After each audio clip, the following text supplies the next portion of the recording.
Sebastian was going to introduce you to his pussy, but we're going to talk about biomechanics and abundance. Why that's become a big part of how you train people, and then what some of the big ideas are. So it's been a big few days for me having you here. As I was saying last night, it feels like I'm a complete rookie in strength training after 20 years of being obsessed about this stuff. The things that we're doing are different, and they feel different, and you talk about them differently, and it's fun. Like, it's great to have that new experience again. What is it that drew you to the biomechanics? Like, a bit of your background story is going to be really valuable to give context into when we jump into it. Yeah, so I think it kind of, for a lot of people in general in the biomechanics field, it starts with like a huge injury, right? Or for me at least, it started with a curiosity in movement initially, where I wanted to become a better footballer, better athlete, better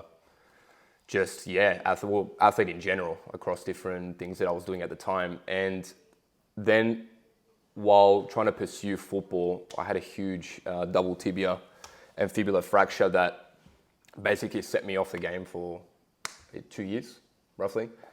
3 surgeries. I was just in a state of needing to start again with everything. And then this was like the first time that I'd kind of got introduced into the physio world, because before that it was all just, football training. Yep. Why am I going to use my upper body? Why am I going to use my core? It's just running, fitness, playing, skills, all that. So got introduced into the kind of the physio realm of kind of rehab, prehab, and understanding that. And I got some really good results initially, where I was just kind of focusing on, one thing at a time with, strengthening the glute, strengthening the hamstring, getting all that kind of down. And then what started to happen was I just got better initially, but then as I started to play football again and ramp up, I had a whole bunch of compensations that actually occurred from the surgery itself, right? And that's where I started to, a lot of the kind of techniques and perspectives that the traditional kind of physio realm kind of gave me no longer started to serve me, in that realm. But that's more from like the injury kind of start. Yeah. So you had the big fracture, tib fib. Yep. You can see like you still got a difference about between you got twice the size. Yeah. But then you had, what issues were you getting? Yeah. So when the surgeon basically healed or put a titanium plate down the shin, because of the displacement of the tibia, it was basically if you imagine here down, it was in half, right? So the bone came straight out of the skin here, femur, like leg was literally out here, right? And so when they had to put the tibia and the fibula kind of back in line, they had rotated it out kind of a few centimeters.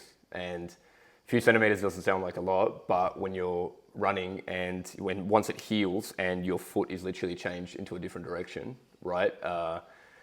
The way your body kind of, works with that area completely changes, right? So had the tibia fibula, and basically once it had healed, and because of the rotation, my knee now had to change the way it was loading. My hip had to change the way it was loading. And, think about it like a domino effect. Once the foot would hit the ground, for example, now my knee was changing how it loaded, hip changed how it loaded. And that started to cause a lot of kind of twists, turns, and pain in my hip. So I had basically sciatica for about a year and a half afterwards. Yeah. And obviously my perspective was like, why don't I just like work on the hip? I'll like keep strengthening the glute, I'll opening up the glute, and then my knee would start hurting. Okay, let me get into like some knee flexions. Let me get the hamstring going. Let me get the internal and external rotation going. Let me get into some different things. I'd roll my ankle 4 or 5 times. Okay, let me work on my ankle, right? And what I wasn't doing was actually working on those kind of structures all together and actually mending the relationship between how they're meant to work in space, in movement. And that was kind of where I started to go down the rabbit hole of biomechanics. When was this that you sort of realised that what you're doing wasn't really going to get you to where you wanted to go? When you started to experiment so 16 years old, and I was about to turn 17 when I broke the leg.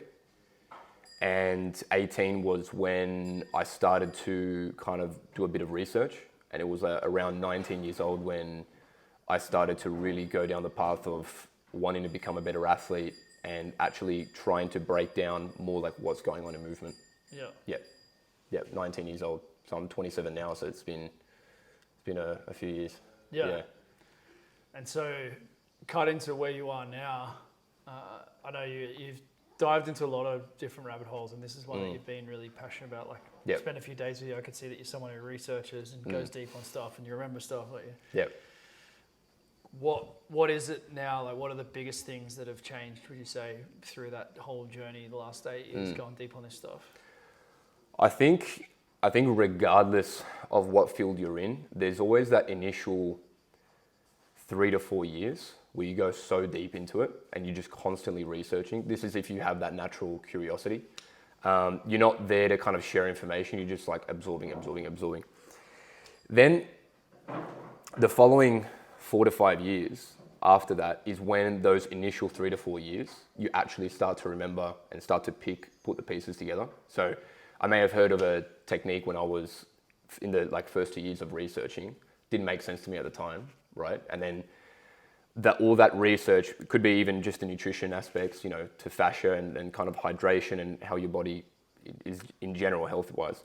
But then it goes into the movement, and then you start to, watch film of people moving. You start to watch athletics, and you start to understand different movements. Like gymnastics, watching gymnastics for the first time, like taking it seriously and going, how are these athletes doing this?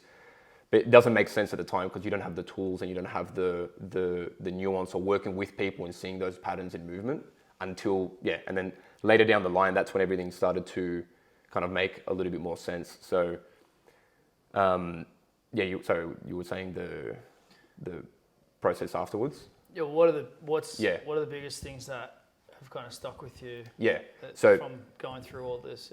Yeah. So the biggest things that basically I came to realize more from, one thing was what I was reading, and then what I was doing in the gym with clients, right? And then the biggest things that stuck with me was, number one, that the industry was obsessed with bilateral movement, bilateral lifts, staying in that 50 centimeter square box, lifting up and down, moving, bench pressing on a bench, doing a whole bunch of movements like that. And then my movement reality was sprinting, moving, cutting laterally, doing a whole bunch of rotational movements that I just wasn't kind of strength training at the time. But obviously in my head, I was like, okay, well, if I just get super strong in these, it'll transfer over to that as an example, right? I'll just get super strong. And a lot of it did, initially, I got working on my legs and stuff, but I guess the main principles that started to stick with me when I started to train clients, I realized that, number one, you need to be accustomed to experiencing what it is to load the body in different force vectors, different ranges of motion. So force vector being a direction of force, as an example.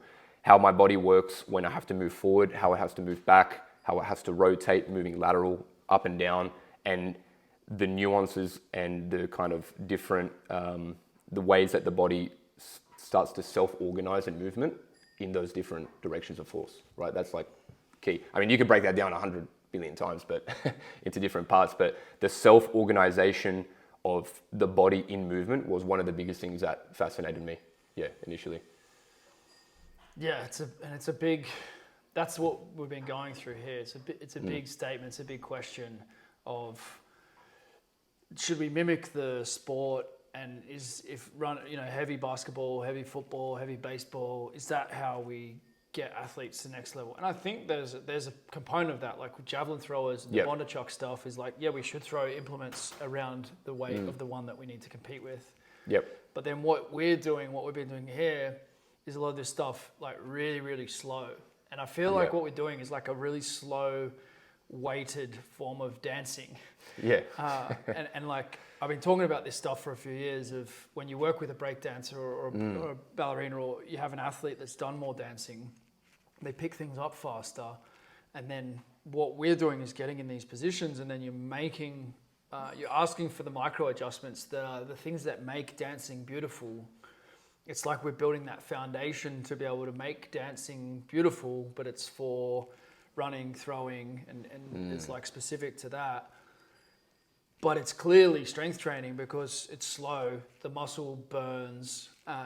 You can pump in those positions. You can go fast. You can go different speeds. But it's clearly strength training. It's not just an expression of power. Yep. So, yeah, this foundational underpinning that sort of Ido Portal and what I'm talking about with the dance. It seems like this is a different way of doing that same thing. Like, does that make sense to you, or have you thought about it in that way, or what would you change? Actually, when you see the dance, it makes sense. I didn't actually think about it like that way initially, but I mean, all movement is a dance. At the end of the day, it's just when dancers do it well. That's the thing. Where they have a lot of options and a lot of dexterity. Yep. And it feels like it's the kind of strength training that you were showing me that you've worked with a few dancers. And, and the kinesthetic awareness. It makes so much sense that they would want this style of training that you're talking about, because it's all about the execution of the micro movements in dance. Whereas with the squat or a bench press or something, it's not about that. You're not making these little changes as you're doing the thing. Yeah. So it's... Yeah. So actually, similar to what we were talking about yesterday with, as you just said there, with the dances and the movements, it's like a lot of, and how when you look at a dancer and you look at a series of movements and how they're able to put it together, there's a lot in dancing that obviously if you watch sports in general, you watch movement in general, you go, this basketballer is in that exact same position, whether it's like reaching up, for a dunk, or whether it's like stepping to the side, and a lot of break dancers are in those kind of unilateral loaded positions where they've got to rotate quickly. And what dancers, I guess, do better than any other movers or any other sports is they have to stick to being able to transfer, like, for example, weight from the palm of the hand all the way to the other foot, and then experiencing the body and its different ways of like working and fatiguing across the entire spectrum of movement, right? So if you're going to do a cartwheel, you're going from your hands all the way to your feet, right? But if you've got, blockages in your body and fascia in your core and your stomach and your hips, you're not going to be able to do that cartwheel, right? So obviously the earlier they start, when their fascia is malleable when they're kids, obviously the better they're going to learn those patterns and become completely automatic in general.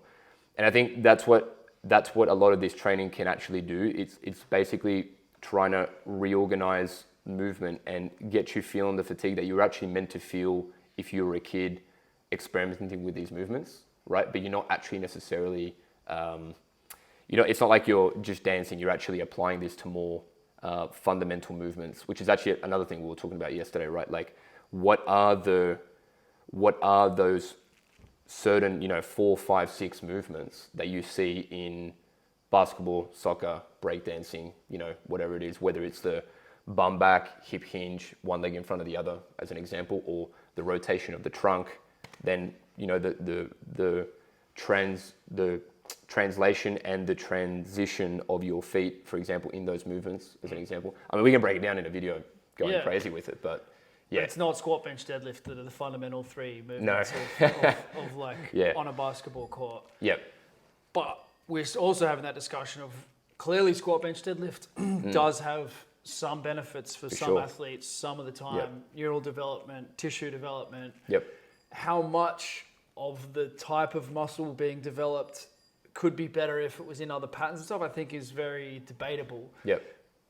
But the question of, do you need to be able to transfer this stuff? Like, is it something quite different to what you're doing on the field? There's no question of that. Yep. Will it be relatively automatic for some athletes? Maybe. Yep. Will most athletes get some benefit from helping them to transfer that into this? Like, that seems like it's a pretty likely hypothesis once you start feeling this stuff of like, okay, I'm feeling this position.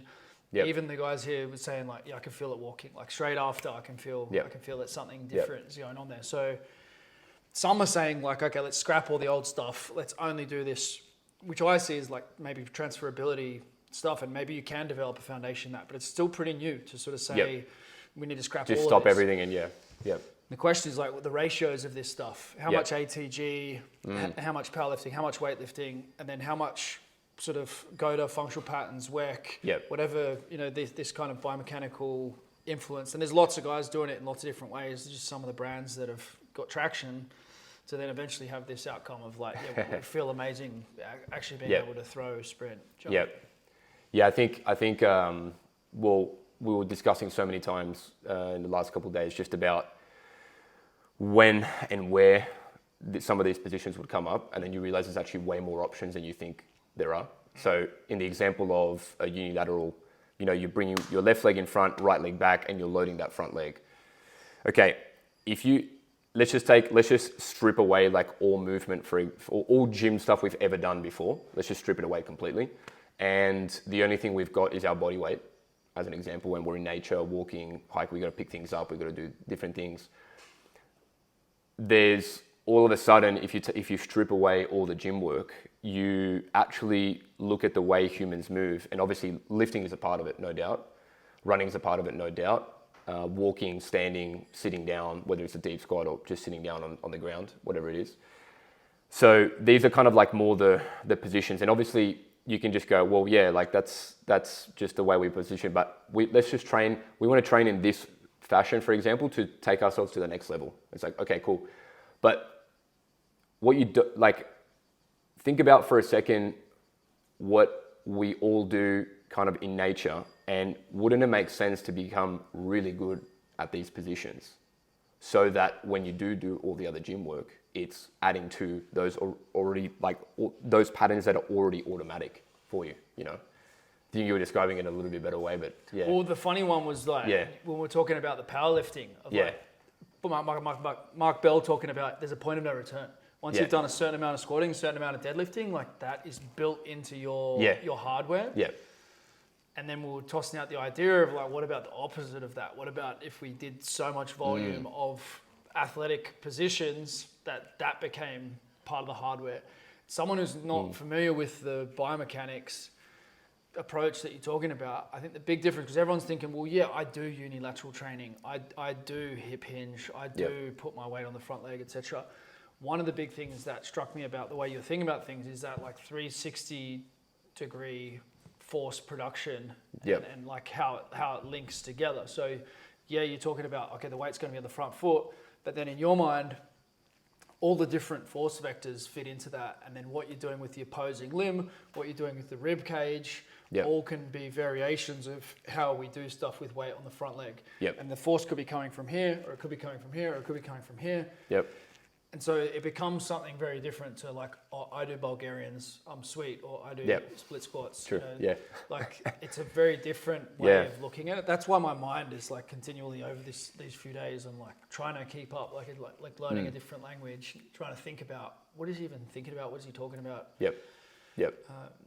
So then, that idea of like, if you did enough of that stuff of like these sort of athletic positions at different speeds with different force coming from different angles, you maybe start to build this huge athletic positions vocabulary in your mind and your fascia, that maybe whatever else you do, like you always got that. Like a dancer's probably always going to be able to dance, but they might not necessarily be able to produce a lot of force or be strong in all of those different positions. So this is like that was a big thought of, maybe you can permanently wire that in the same way you can permanently wire in the squat. It's we haven't been in the industry necessarily focusing on that, on actually going, what are the main movements that we've got to be good at, not in the gym, but just movements in general. Some people have done a lot of hypothesis and a lot of testing and a lot of theories around that, but it's almost like we need to start seeing more results in that. We need to start seeing, okay, can we get someone who, let's just say a dancer, for example, right? There are some, you could make the argument that, for example, some ways of dancing are better than others, right? Why? Like, why would certain types of dancing may put your joints at like more of a risk of injury in that moment, right? So for example, you're gonna be doing a whole bunch of flips and stuff. Okay, there may be some stage you slip and it is what it is, right? But still, if the fundamental is being on your feet, rotating, moving. Again, that the translation or into like other athletic movements is there, you know, in terms of that movement. But yeah, I think when you start to think in what you just said in terms of that 360, where's the force production? As you said, your mind starts to go, well, what other movements am I doing that I can actually load different directions of force? Like I've been doing the same movement in the same direction of force, but how's this going to feel when I start to load it, you know, with in front of me as opposed to a barbell on my back? You know, how's it going to feel if I have to reach the side? All of a sudden, different muscles are working in the exact same movement pattern. You know what I mean? Yeah. And that's where a lot of people are going to find the therapeutic benefit of it, because maybe that exact movement that they're doing is exactly what they need, just in the other force direction, as an example, right? Maybe they don't actually. Maybe you were, as a coach, for example, telling them, hey, you need to be doing this this unilateral ATG squat, for example, right? And it's like the movement is exactly what he needed. He just needed it loaded from the other end of from a lateral position, for example, a lateral force. Because all of a sudden his adductor is actually going to be working there a lot more. Yep. He's going to be loading into that, but it's the exact same movement pattern. Yeah. You know, and that's maybe what he needed all this time, a bit more adductor strength, as an example, right? His knee was bowing out and his ankle was collapsing, and he was doing the front squats. He was getting a load of benefit in his quads, getting the hip range of motion, getting the ankle range of motion. But what he was missing was, you know, the different feelings of having it work in different directions. Yeah. Yeah. There's a lot to it. Mm. Yeah, but it's fun. Yeah, 100%. Yeah. Yeah. And it's I think for any coach, like being able to unleash, okay, this is a new way of looking at this. Let's see where it goes. And the question becomes, what ratio between these different types of work am I going to do? Should I go all in on this? Should it be something that I do for a percentage of my training? Is it a certain day of the week? Is it what I do before and after the main lifts? Like, I don't think anyone has the complete answer on that. No. Because it's always evolving, right? Yeah. It's always evolving. Yeah, and you know, like if I have to coach the world champion in shot put, yep, they're going to lift some super heavyweight, because everyone who's broken a world record in shot put over the last 50 years has had a super strong bench press. They've had a super strong squat, and maybe you're going to be the first one to coach someone who you take that stuff out of their program and they throw further. If that happens, then everyone's going to look, and it's not happening. And athletes are looking, and maybe it's just time. Yep. But probably they need the integration as well. And I don't know if you've seen the Werner Gunther, the Swiss shot putter. His pictures, his videos go up a lot. He had a training video. Is that recent with the Olympics? It's like 40, 50 years ago. Right. Dude, he's got a bit of a mullet. He's training in the gym in Switzerland. But he does a lot of like. You sure he's not Aussie? Yeah. He does a lot of integrated movement stuff, as well as like super heavy lifting. It's a really beautiful training paradigm and stuff that that they show sort of this whole big picture of what builds a champion shot putter. Yep. And there is this element of like the skill development. It's not just squat, bench, deadlift plus practicing his sport. Like there's a ton of integration stuff that they're putting in there. So I think the fun is in working this out, and I love that you're bringing this opportunity to the network and to more people in the world to, hey, let's explore this. You're not married to any one dogma. You've done a heap of ATG. You've done a heap of traditional strength training as well. And you've got different movements. Like we've done the pressure breathing. We've done these core exercises with the barbell that are heavy, and clearly like there's a lot of force in the movements. Yep. It's not like dinky little pink dumbbell stuff. Like it's brutal. Yeah. You've thrown around the 24 kilo kettlebell like it's a paperweight. You make it look like it's 8 kilos. You've lifted the heavy sandbags. So like there's all these different traditional tools, as well as doing things with the cable machine and these really slow movements that I've never tried before myself.